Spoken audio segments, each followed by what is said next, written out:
Good afternoon, everyone. My name is Sarah Hagee. For those that don't know me, I am the Executive Director and CEO here with the Electrical Association of Philadelphia. This afternoon, I am joined by my colleague, Matt Dibert, our presenter, Adam Hersh, and our special guest, Sam Morris, who is the Market Outreach Specialist at Pico Home Rebates. Welcome, gentlemen. I'd like to thank our sponsor for today's session, Billows Electric Supply Company, as well as Cooper. Steve Brazil is also the local rep, another member, another EAP member here. So thank you all so much for your continued support. Their support allows us to offer this session out to the attendees free of charge. So before we get started, as you might have already noticed, we cannot see you, we cannot hear you. We've done this by design because we record these webinars for people who can't quite make the live event. But that doesn't mean we don't want your questions. So in the chat feature, please go ahead and submit your questions. You can submit them to everyone. You can submit them directly to Matt Dibert. We'll go ahead and field those questions after the presentations today. With that, it is my pleasure to officially welcome Adam. Adam spent the first half of his 32-year career building and managing single-family homes and multifamily buildings, which incorporated energy-efficient HVAC and plumbing systems.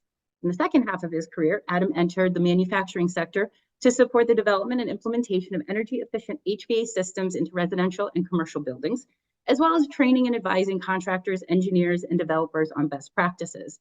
Today, Adam is responsible for managing Panasonic's mini-split heat pump operations here in the United States. So with that, Adam, welcome. I'll turn it over to you. Thank you very much. It's a pleasure to be here. During today's presentation, which is going to be approximately 45 minutes, I'm going to speak directly to you. I understand that most of you are electrical contractors or electrical contractors that have gotten into the HVAC business. I'm going to make a case for why you should be interested in being engaged with heat pumps and potentially incorporating heat pumps into your business. Depending on what state you're located, I believe most of you are in the state of Pennsylvania, there is not a requirement that you have an HVAC license in order to install mini splits. And Panasonic has developed a program that over 3 days, you get the training and the certification in order to install mini splits. Today, we have in your local market, Cooper Electric and Billows, who does stock the Panasonic mini splits and heat pumps, and local support by Brazil Brothers, who have been providing support to Panasonic and other brands for over 70 years. As a contractor, you should know that there is a huge push away from gas-fired heating and cooling equipment towards electric power. I'm sure everybody's seeing that on the news and in your local markets. And the push is for heat pumps, and they're growing at a pace of over 26% year over year. And to be honest with you, there's not enough contractors out there to install these energy efficient pieces of equipment. And so as a result, supply and demand, contractors in the business that are involved in mini splits installations are making fairly significant profit margin on this side of the business for those who have gotten into it. And again, we've created a program to easily and confidently get electrical contractors into the business. Next slide, please.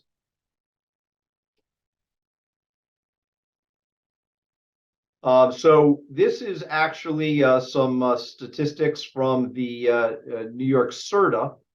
And what's most important here, next, is that for the first time in 2022, heat pumps have surpassed the sales of gas-fired furnaces. That's significant because since 1970, the majority of homes built in North America are with gas-fired furnaces. And so for the first time in 2022, this new technology powered by electricity has now surpassed natural gas-fired furnaces. Next. And what we're going to see over the next couple of slides, there's a real case for why the shift away from gas-fired equipment to electric-powered heat pumps. The efficiency is substantial, and I will be making a case for this in the next couple slides. Next. So for those of you who are into the purchase of air conditioning equipment, or quite frankly, you just see it when you're out shopping or hearing about it when looking at the rebates available. When you talk about air conditioning, they usually put a number to the efficiency rating, and it usually says what's the EAR rating or the SEER rating. And EAR and SEER, energy efficiency ratio, and SEER stands for seasonal energy efficiency ratio, is really what they utilize as a term to say the efficiency of an air conditioning system. Next. Yeah. And so do me a favor, hit next again. Okay, perfect. And so the difference between EAR and SEER is EAR was the first rating to come out. And really what it did was it said, all right, how efficient is this air conditioner when it's 95 degrees outside? And so that's what the rating term was for a long time, many years. And then air conditioner manufacturers and one of the agencies responsible for testing air conditioners called AHRI, they said, you know what, we really need to look at efficiency, not just at 95 degrees outside, but what's the efficiency over various temperature ranges? So when you look at SEER, which is seasonal energy efficiency ratio, they're looking at the energy efficiency of that air conditioning equipment when it's 85 degrees outside, 95 degrees outside, and 115 degrees outside. And they're coming to an average energy efficiency ratio. It's more accurate. Next, COP, coefficient of performance. And COP is really what they coined as the term to say what the efficiency rating is of a heat pump when it's providing heat instead of cooling. So heat pumps will have both a EAR or a SEER rating as well as a COP. And so I'm just going to have you hit next. Yep. So really what a COP does, it tells you for every kilowatt of electricity that goes into the heat pump, what's the equivalent heat that you're getting out of the heat pump.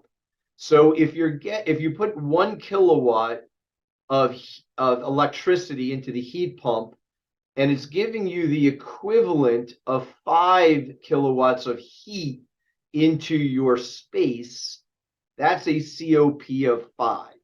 And so most heat pumps today are providing you with a COP of 3, 4, 5.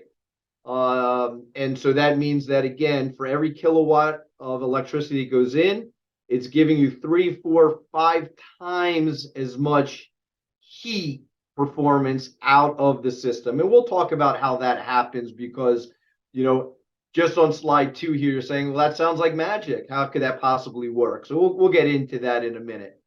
Next slide. Okay. So on the left-hand side is what you traditionally see as a mini split system, which is made up of an outdoor condenser and a mini split indoor unit head. And you can see there, COP, it can provide you almost close to a COP of 6. So again, every kilowatt in, it's providing you close to 6 kilowatts worth of heating, and a seasonal energy efficiency ratio of 28.2 when a traditional air conditioning system is providing you anywhere from 12 to 14 SEER rating. So you could see just when compared to another air conditioning system, a heat pump is almost double the efficiency or more of a traditional air conditioning system. But now you're going to say, okay, well, how does it compare on the heating side? And can a heat pump really provide heating, not just air conditioning? Can it provide heat in Pennsylvania or New York or even Canada for that matter when it's 5 degrees outside or even negative 10 or 15? So the answer to that is yes, it can. This is not your father's Oldsmobile. This is your new Panasonic equipment. This is equipment that has an enormous amount of technology built in and can perform in cold outdoor climates, ensuring that you have heat inside. And so let's look at the right side of the slide here. You can see a heat pump versus a boiler system. So even today, the most energy efficient boiler that's out there, it typically gives you a 98% efficiency rating. So what that means is, and most of you know, a boiler or even a gas-fired furnace also at 98% efficient.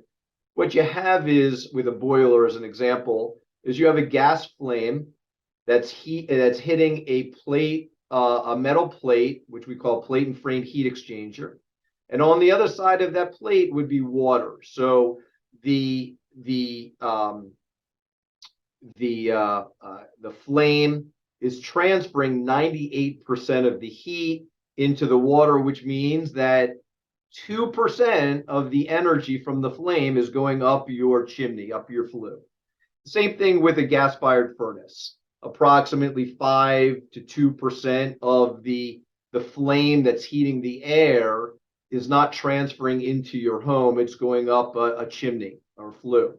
And so compared to a heat pump, again, for every 1 kilowatt that goes in, it is transferring up to 3, 4, 5 times as much heat into the space. So it's extremely efficient.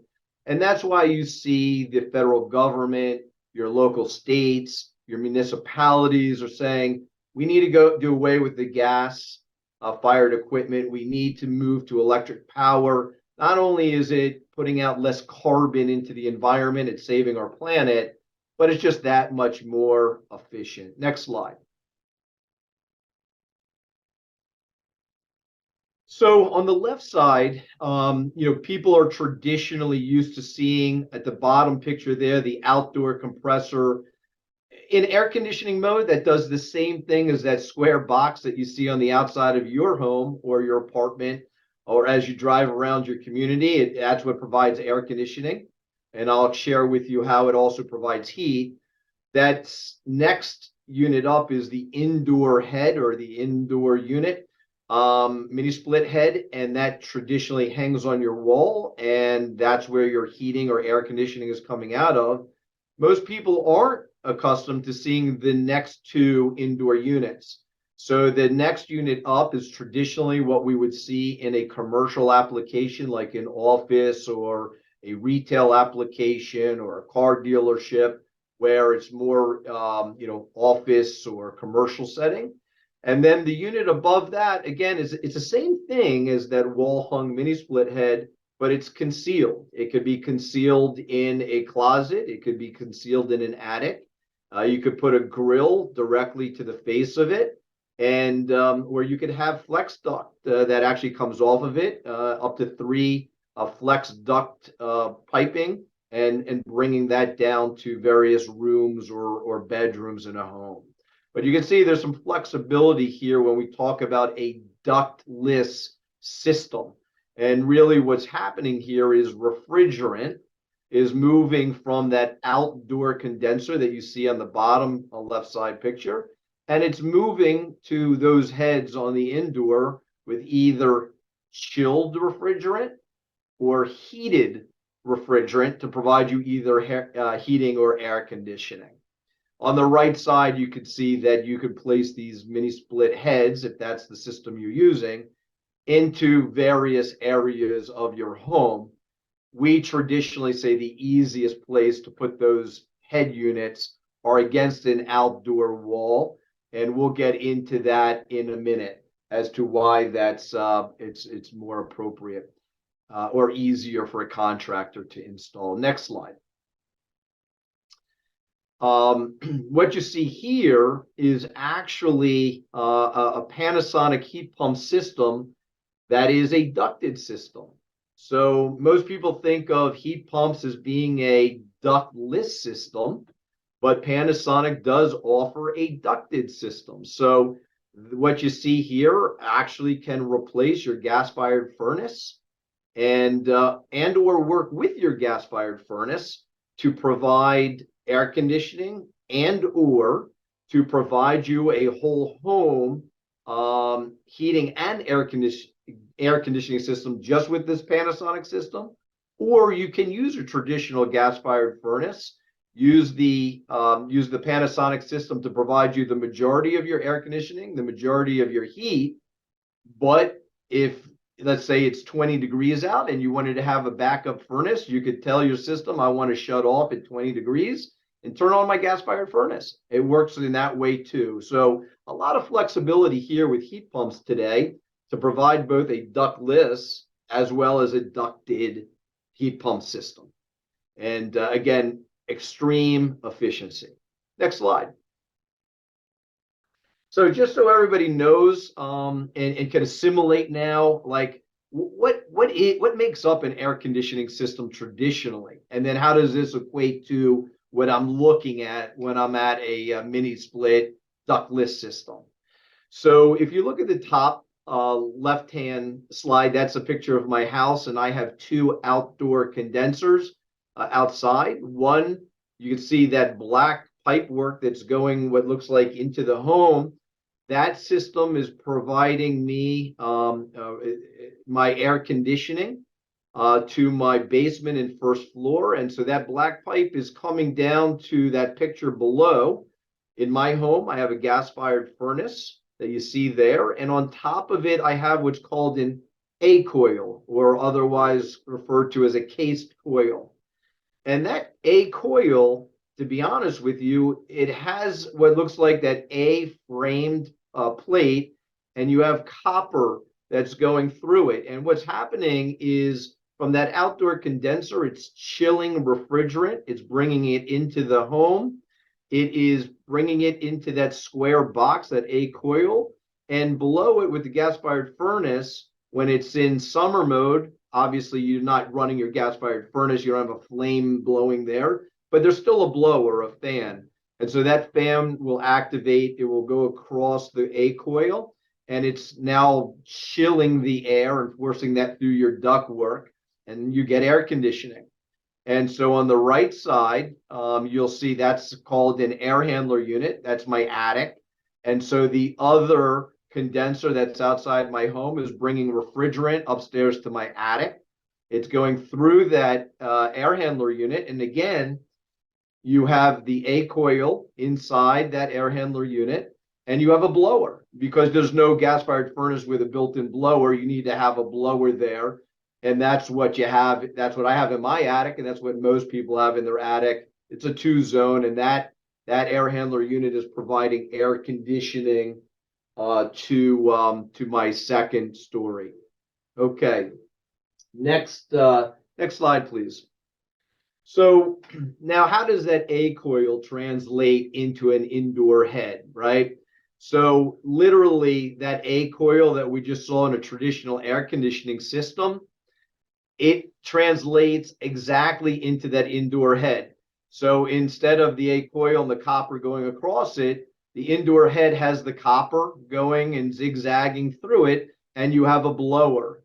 And so you have either cold or heated refrigerant that's going through that copper coil from the outdoor unit into the indoor head, and that blower is blowing across that heated or cooled refrigerant lines to provide you air conditioning or heating. So now we're going to focus on the right side. And, you know, people are like, well, how does the refrigerant get cold and how does it get hot? And I'm gonna just make it layman's terms. It's actually quite simple. When you expand refrigerant, it gets cold. And many of you are used to, if you hold down a spray bottle of, like, say, hairspray or even spray a can of paint, and you hold that nozzle down and it gets really cold at the top, that's the refrigerant escaping and getting and expanding. And so when refrigerant is expanded, it gets cold. And then in the reverse, if you compress refrigerant, it gets hot. And so what's happening in the heat pump outside that you see there, it's either expanding the refrigerant to make it cold and bringing it into the indoor unit. The fan blows and you have cold air comes out of it. Or in the winter months, what it's doing is it's squeezing the refrigerant, making it hot. And again, doing the same thing, looping it from the outdoor unit to the indoor unit. The fan blows and you get heat into your home. Next slide, please. And so this is just visually so you can see the unit provides heating in winter and it provides air conditioning in summer. And everybody knows, when you're in winter, if you have a ducted system in your home, you have a return register, a return in your home. So actually what's happening is it's sucking out the cold air from your home and bringing hot air in. And so the system really works in a similar way.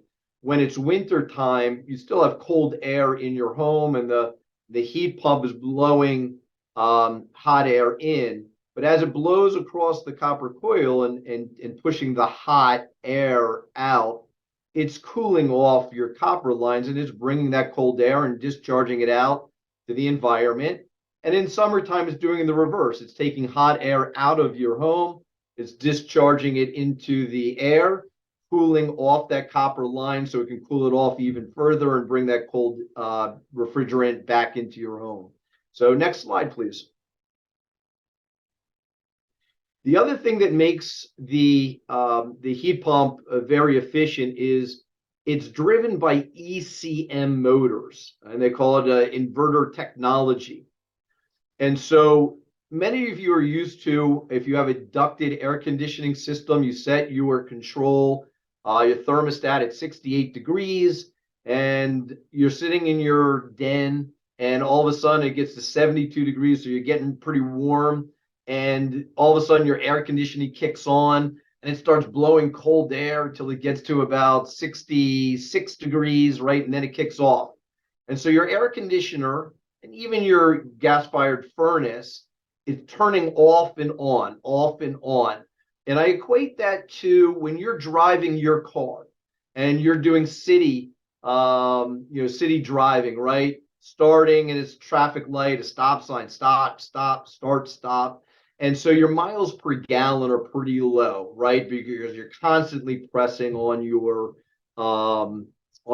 accelerator. Well, it's also like when you are getting onto a highway, right? You accelerate to get onto the highway from 35 miles per hour. You're getting very low miles per gallon in your car. And then you get up to your highway and you're at 60 miles per hour and you're just coasting, you back your foot off a little bit. Now you're getting 30 miles per gallon. You got an efficient new car.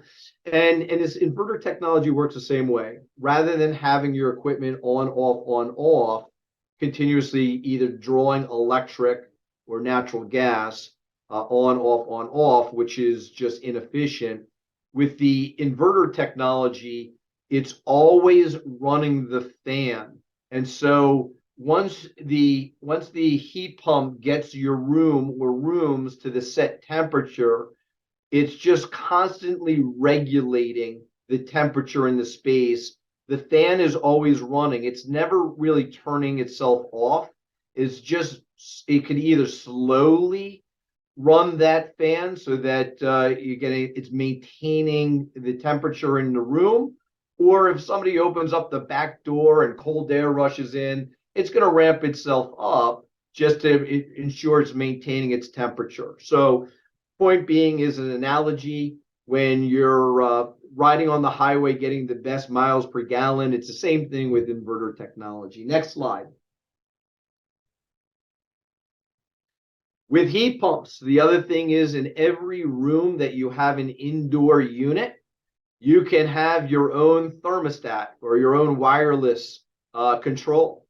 And so the units are either in heating mode or air conditioning mode. You can't have one room that's blowing air conditioning and the other that's blowing heating, but you can have controls in each room. So, my wife likes to have it warm in the bedroom at night. So we're at 70 degrees. My daughter likes it colder, so she'll set her temperature at 68 degrees. And so this gives you the flexibility that you can have your temperature set in each room of your space, whether it's a light commercial application or a home, and you can have up to 5 rooms or 5 zones that can be controlled off of one outdoor condenser. And you can have multiple condensers outside. You could have 2, 3, 4, as many as you want, but the maximum number of indoor heads that you could put to one outdoor unit is 5 in a mini split system. Next slide. So what we're going to do here is, for those of you who have never installed a mini split, we're just going to quickly, I'm going to take you through the installation of a mini split. And you're going to see it really is not that complex, which is why, quite frankly, the fastest growing segment of our Panasonic contractor base is electricians and then heating contractors, not HVAC contractors. So let's go to it. Next slide. So, the indoor unit comes in a box like you see there. Next slide.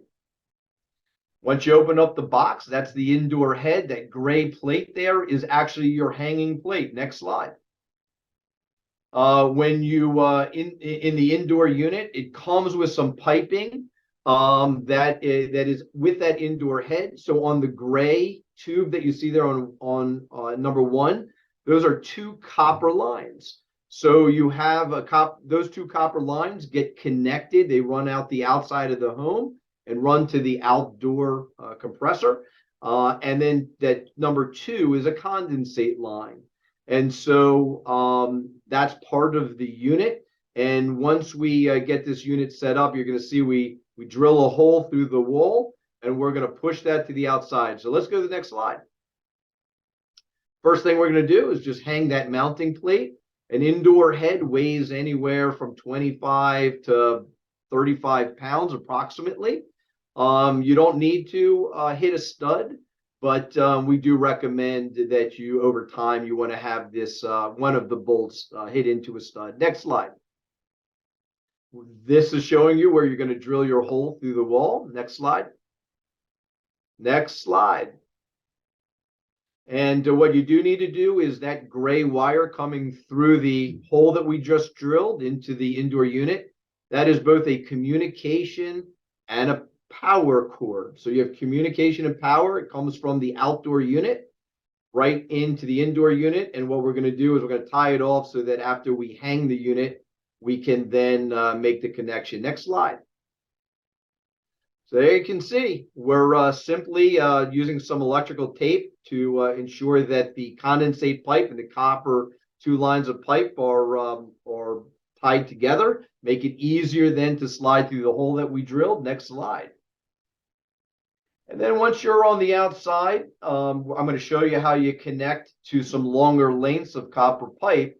But this is what you traditionally see with air conditioning systems from the outside. It's just decorative line hide.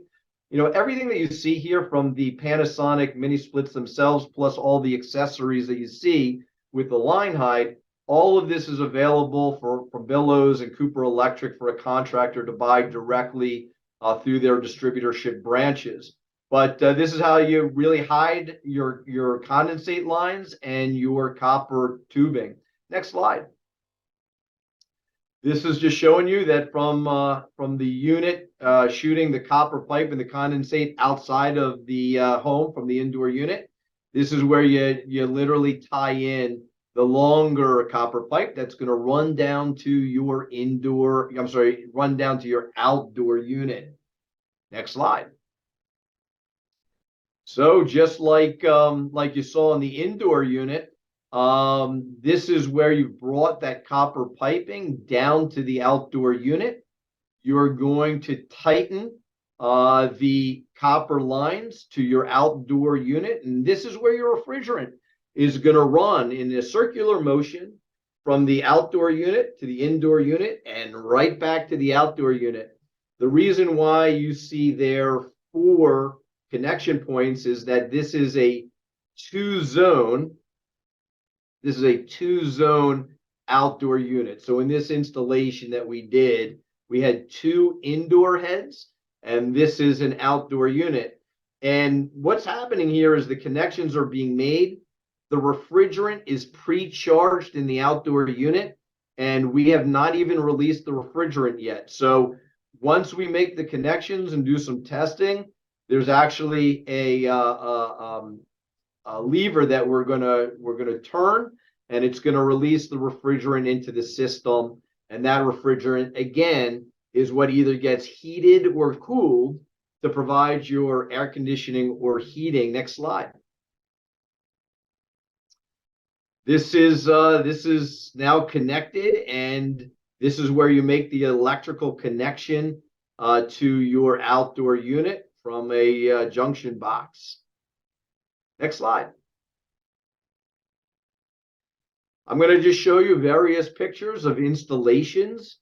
These are residential installations. And so this is just showing you how, you can use a unit, an indoor unit that hangs on the wall. When you take our 3-day training class where we train electricians or heating contractors to be certified installers, we take you through how to size up and select the right indoor unit and outdoor unit for your application, whether it's a single family home, multifamily apartment complex, or a retail application, or even a school. We'll show you how you select the right indoor heads and the right outdoor heads. And what it comes down to is these indoor heads range from smaller units to larger units, and we're selecting how much heat or air conditioning needs to go into that room. So we take you through how you do that. It's quite simple. And again, how you then install it and connect it into the outdoor unit. So these are just interior applications. Let's go to the next slide. As I was showing you at the very beginning, you don't need to use a indoor head that hangs on the wall. You can use a unit like you see here. And the way this was used in this condominium complex is that that unit was built into the ceiling of that hallway, and they literally put a grill on the front of it. And so you have heating and air conditioning that comes right out of there. Quite frankly, like you see in a hotel room. Today's modern hotel rooms, you'll see, your heat and air conditioning come out of a grill like this in the front entrance of the hotel room hallway. Next slide. Really the same type of application. This is a hotel, resort, and spa in Canada. And again, you can see all the outdoor units on the roof of the building. And this was providing heating and air conditioning into each room. Next slide. These are showing you commercial applications into a dentist's office. Next slide. This is a Ramada Inn hotel. Next slide. This is an IKEA where they're utilizing the 4-way cassette. And again, team, this is the same principle that I showed you at the beginning of this presentation. You're literally running from the outdoor unit 2 pipes of refrigerant lines that are going from the outdoor unit to this indoor unit. There's a fan inside the unit that's blowing across that copper coil and blowing either air conditioning or heating into the space. And then that refrigerant runs right back to the outdoor unit, and again just continues that cycle. It's either reheating the refrigerant or cooling the refrigerant to provide you heating or air conditioning. And it doesn't matter whether it's that indoor head hanging on the wall, doesn't matter whether it's this 4-way cassette, or it doesn't matter if it's that slim duct that you saw in the previous slide. It's the same concept. Or, as you saw in the beginning, You can do it as a ducted system into a traditional ducted home or commercial application. Panasonic has a solution for both ductless and ducted. Extreme energy efficiency. That's what you get here. Next slide. And so this is our final slide. This slide is just showing you that we have a website here called PanasonicHVAC.com. At the top of the slide that you can see here, there's multiple tabs. Heat pumps, that's where you go to find all of your all the heat pumps, ducted and ductless that's available. Homeowner resources, that's where you go when you want to see the catalogs and brochures and even some federal tax credits that are available. Contractor resources, if you want to get into the business of installing heat pumps, profit margins that we've seen contractors charging are anywhere from 30 to 60%. There is not enough contractors installing these mini splits. And as you can see, it's a perfect install for electrical contractor. There is no duct work. And the hardest part of installing a heat pump is making the electrical connections. So all the resources for a contractor to either grow their business with mini splits and HVAC or get into the business, we offer a monthly 3-day course in combination with Cooper Electric and Billows and in your local market to get the training and get the support through our local representative, Brazil Brothers, working with Panasonic to hold your hand, to provide you the local support to get into this business, grow your business, and make very good profit margins. Thank you, Matt. Thank you, Sarah, for having me today. I'm available to answer any questions, but I think Sam's coming on next to talk about available rebates. And so before Sam comes on, I'd just like to say that what we find is that when comparing the price of a mini split, if you're utilizing it as compared to just a traditional air conditioner, the cost is really right there for a contractor or a homeowner. But when you couple in the rebates that are available either through the federal tax credit, which offers up to $2,000 annually, up to $2,000 in a federal tax credit, combined with your local utility, like we're going to hear from Sam here at Pico, the cost structure is lower than a traditional system, sometimes up to 35%. In some cases, New York CERTA was offering programs where it provided 100% of the installed cost. So now is the time to get into this business. It's very exciting to be an electrical contractor and know you can diversify your business into this highly profitable segment, which you're perfectly set up to do. Sarah? You're on mute, by the way. Yep. Thank you. Sam, go ahead. And thank you, Adam. You're welcome. Well, good afternoon. First of all, my thanks to the EAP crew, Sarah, Matt, Mayor. Your event's always done at a high level. Thanks also to Adam Hersh of Panasonic and Billows Electric Supply for sponsoring this presentation just about heat pumps, heat pump technology, and how this is an avenue that you may want to move into. I think, Sarah, you mentioned if anyone wanted to see this presentation that it's going to be on EAP TV. Okay. So at this point, I'm just going to go over a couple of things dealing with Pico. I'm sure you all know Pico is the electric provider for Southeastern Pennsylvania, and Pico also has a rebate program that offers a lot of incentives for Energy Star certified HVAC equipment. And the efficiency specs for the program are just confirmed through the Air Conditioning, Heating, and Refrigeration Institute, AHRI. So the Pico rebates program actually is a really great pairing with EAP's HVAC rebate programs, which they have in the spring and in the fall. And I believe the upcoming program for EAP's 2024 spring program begins February 12th.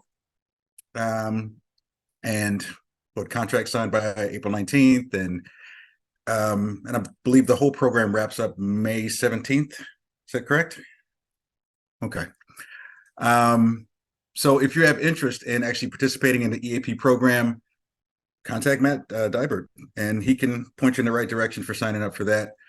The PICO program actually runs year-round, and it's something that can be done either through contractors, where you actually apply for rebates on behalf of customers, or your customers can apply themselves.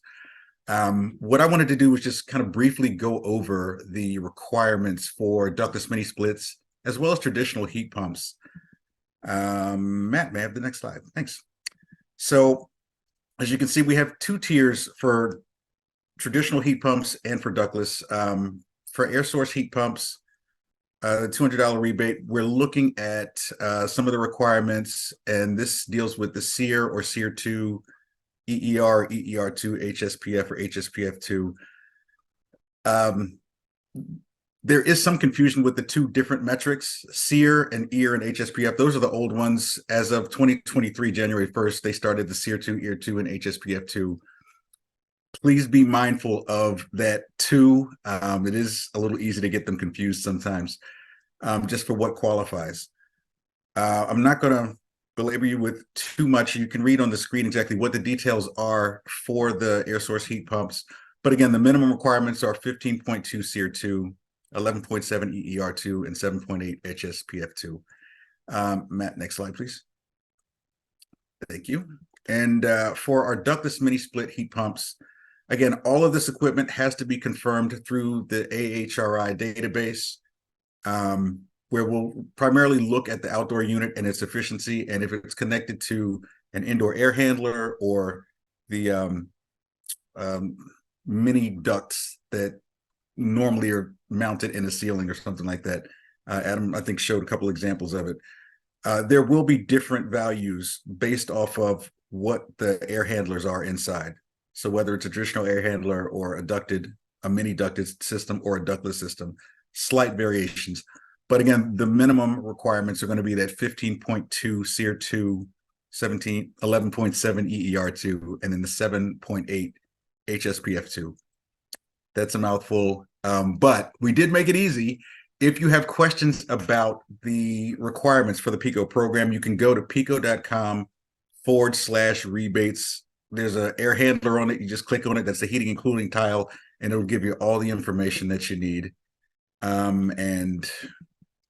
Hopefully my information is here. I think it's on the first slide, where if you had questions about the PICO program, you could just reach out to me directly, and I can help you make sense of it and get some money back for your customers. Thank you, Sam. And then from Panasonic standpoint, we know that there are contractors online here that are outside of the PICO market. I do believe there's some folks on this call from PSE&G. So every local utility has a slightly different program. And so we encourage you as contractors to look at the program that's available through your local utilities. In New Jersey, I know that there is a $600 rebate available, and there's also interest-free financing that ranges from 7 years to 12 years, depending on income and other factors. We've seen up in the New England territory where the Mass Saves program is offering rebates per ton.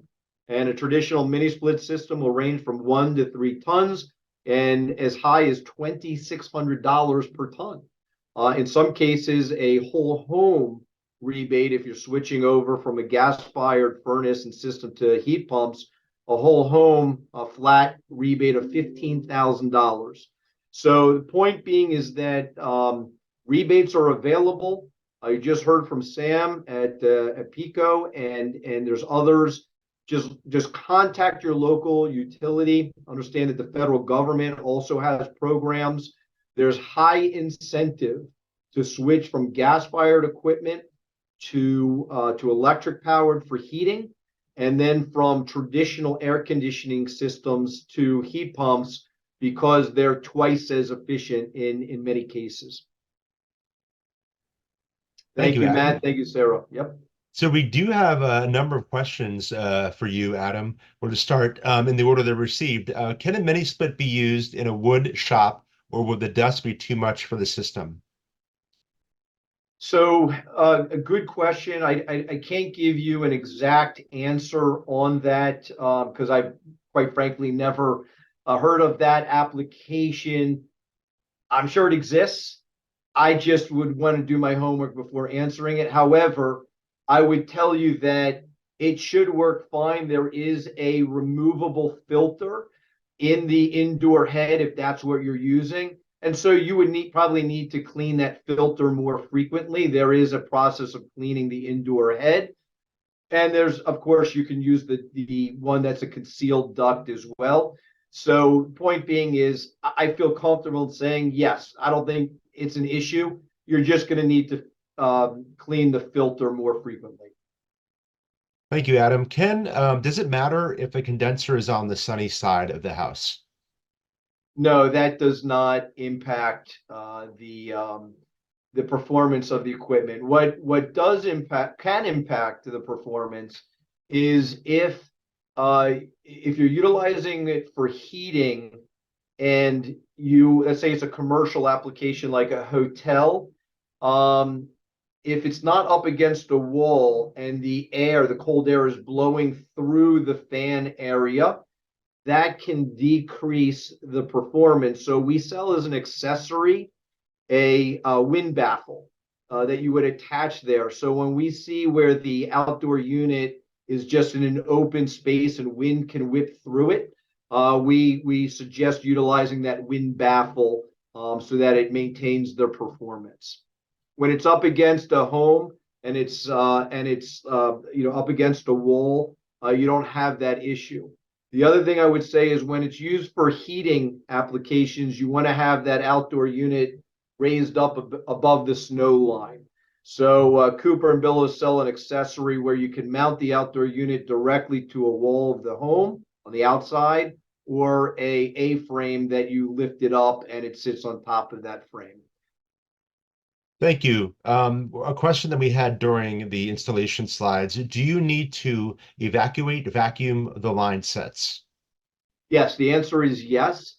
We train you exactly how to do that in our first day of training. In day one of our training, we take you through, the equipment and what the features and benefits are.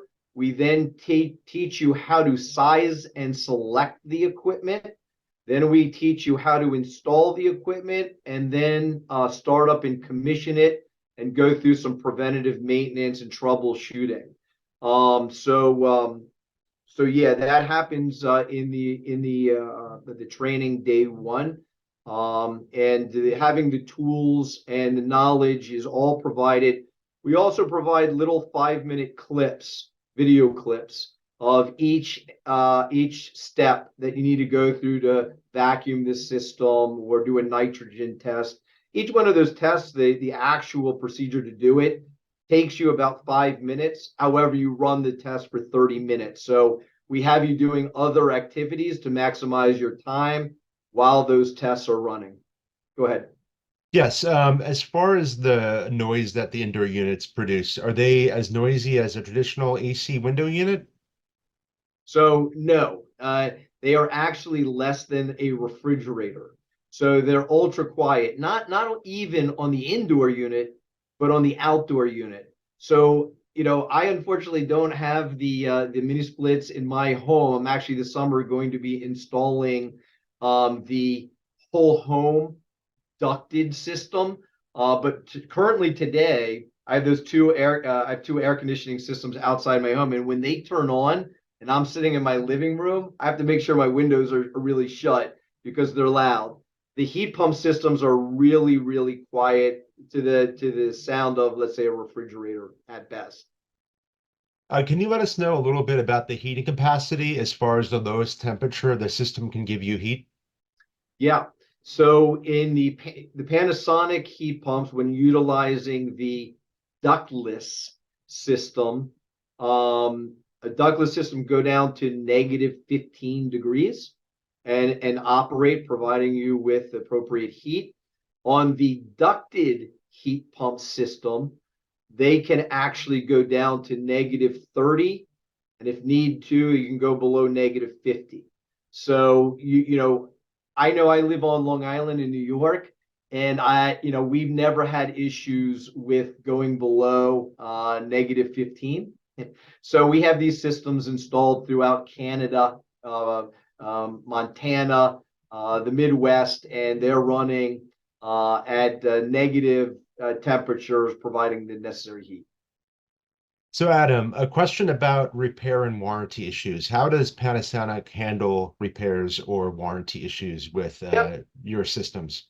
Yep. So Panasonic equipment is a very high quality brand, and warranty issues are few and far between, which is quite frankly why we felt comfortable enough to raise our warranty from 7 years parts, 5-year compressor to a 12-year across the board warranty when somebody takes our minimum 1-day training class. They get what we call Gold Star certified, and they're able to offer a 12-year warranty. What we do see in warranties is this: when a contractor does not install a unit to block a power surge or a power surge unit, we've seen where various communities, there's dirty electric, power surging, and that can blow a board on the unit. So traditionally, when we see warranty issues, they're blown boards. So we really require our contractors to install power surges when doing the installation, and that really, quite frankly, eliminates warranty issues. That's really the number one issue that we see, and again, the reason why. But we have people that work with you on staff that were, quite frankly, mini split installer contractors that work in our warranty and technical support department, and they step you through as a contractor. If a fix or warranty has to happen, they will step you through that process, and we always pick up the phone. Adam, does Panasonic have any resources to calculate savings of one system over another? To be honest with you, I don't have one on my desk, but I think that that would be a pretty easy thing to get a hold of. So what I'll do over the next day or two is I'll find a resource that I can provide you, Matt, and you can distribute out to the folks that participated in this seminar. Is heat pump sizing typically more often dictated by heating or cooling in Western PA? Yeah, I would say throughout the entire Mid-Atlantic, Northeast, colder climates, we traditionally size for heating. And a rule of thumb is we want 30 BTUs per square foot. And the things that come into, and what we go through rules of thumb on our day one of training, but the things that affect your performance are, is it a newer home or older home? Are do you have good insulation in the walls, or, it was built in 1968 and you have some newspaper stuffed in the walls? Is your windows single pane or double pane? Do you have cracks in your doors? And so that 30 BTUs per per square foot, 30 BTUs per square foot is a rule of thumb. As you go down south, it could be 25, 20 BTUs per square foot. And if it's an older home in the colder climates, it could be 35 BTUs, 40 BTUs per square foot. But there's also free software that we make available to you in our training day one, where you do something called a manual J. And really what the manual J does is it takes all the things that we go through, when you're in the home or the commercial building, their windows, the ceiling heights, the insulation. It just takes you through those steps to calculate the BTUs you need for your air conditioning and heating for your heat pump. And a lot of the utilities require that manual J calculation to be done in order to get the rebate. And I see Sam shaking his head yes. So there's free software that's out there. It's very easy to use, and that helps you calculate exactly what you need. But we size for heating. How many amps does the install need? Off the top of my head, I can't answer that question, but That's something that I'll answer to you after this call, and we'll get that out to you. Still have a few more. Is there a maximum distance the heat pump can be from the compressor? So outdoor to indoor unit, is there a maximum distance? Yeah, so that's a good question. So the heat pumps come pre-charged with refrigerant. And in a traditional, let's call it 3-zone system, I believe that number is, without having to add refrigerant, it's 96 feet. And then how far can the lines go with how far can the lines go where you have to add refrigerant after the 96 feet? I think it's I'm just talking off the top of my head. I believe it's about 164 feet. So I'm going to answer the questions two ways. There is a system length of maximum tubing to run to all the zones. There is a maximum length that you don't need to add refrigerant. And then there's also a maximum length between the outdoor unit and the indoor head. That is all spelled out in the Panasonic catalog. We go through all that day one of training. And again, it's available on PanasonicHVAC.com. You can look at in the brochure. So it's a question with three answers, right? A system length, a system length where you don't need to add refrigerant, and then from the outdoor unit to the particular indoor head. What I can say to you is that 98% of all installations that we see for single home residential applications, you do not need to add refrigerant, because the tubing length that you need for, let's say, a 4-bedroom colonial house, it's within the feet that you don't need to add refrigerant. So it's far below the maximum system tubing. I'll stop there. And again, if I'll send everybody out a digital version of the brochure, it lists for each system what those maximum feet are. Again, before you need to add refrigerant, or if it goes further, how much refrigerant you have to add and what that max distance is. Thank you. Yeah. So Adam, well, anybody who's attending will get a digital brochure from Adam. Of course, at panasonic.com/HVAC as well. PanasonicHVAC.com. PanasonicHVAC.com. Looks like one final question. Would the employer become 410A certified through the course? Yes. So the course's date is 3 days. Day 1, we teach you how to install a mini split. Day 2 and 3, we take you through the EPA 608 certification training, and then we provide you with the test on the 3rd day. And we have people on staff that are certified by the Environmental Protection Agency to provide the training and then to proctor the test. We have an 87% pass rate on taking the first test, and then you can take the test 2 times on the 3rd day, and we have a 100% pass rate on that 3rd day. Some people have to take the second test.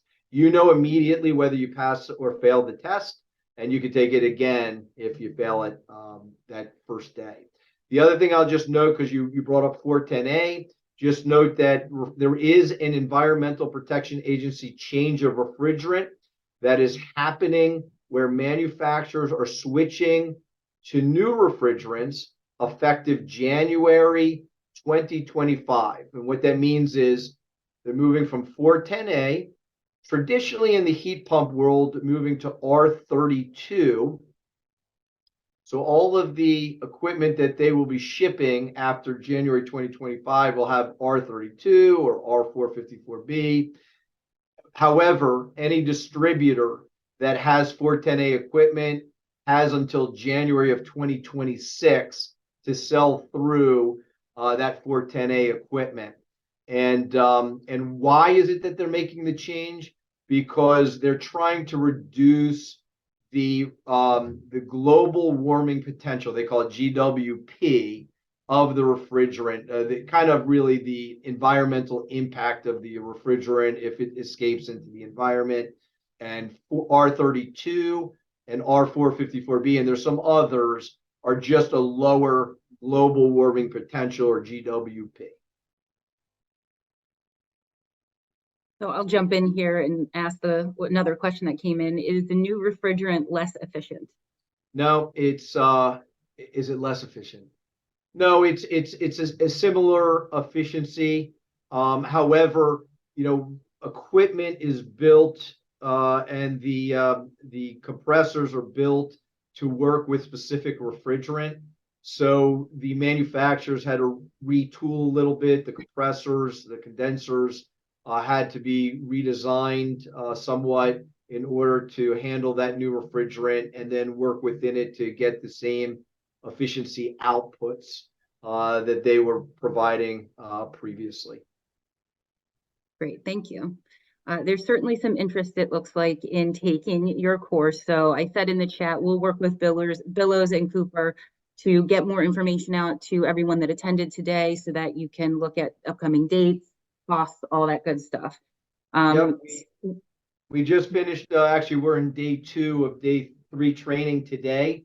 And through Cooper and Billows, the training is available every month at a specific Billows or Cooper branch location.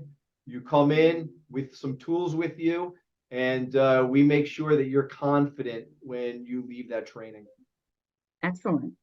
Well, Adam, I'd like to thank you. Sam, I'd also like to thank you, my colleague Matt. This was a wonderful presentation. We had great attendance, lots of questions, and certainly I think you're going to get a few more questions after the session, Adam. So again, we'll send this out to everyone who attended. You'll be able to access it on EAP TV to share with your friends. Sharing, of course, is caring. And you'll be able to reach out to Adam, Billows, and or Cooper. So everyone, thank you again, and have a wonderful day. Take care.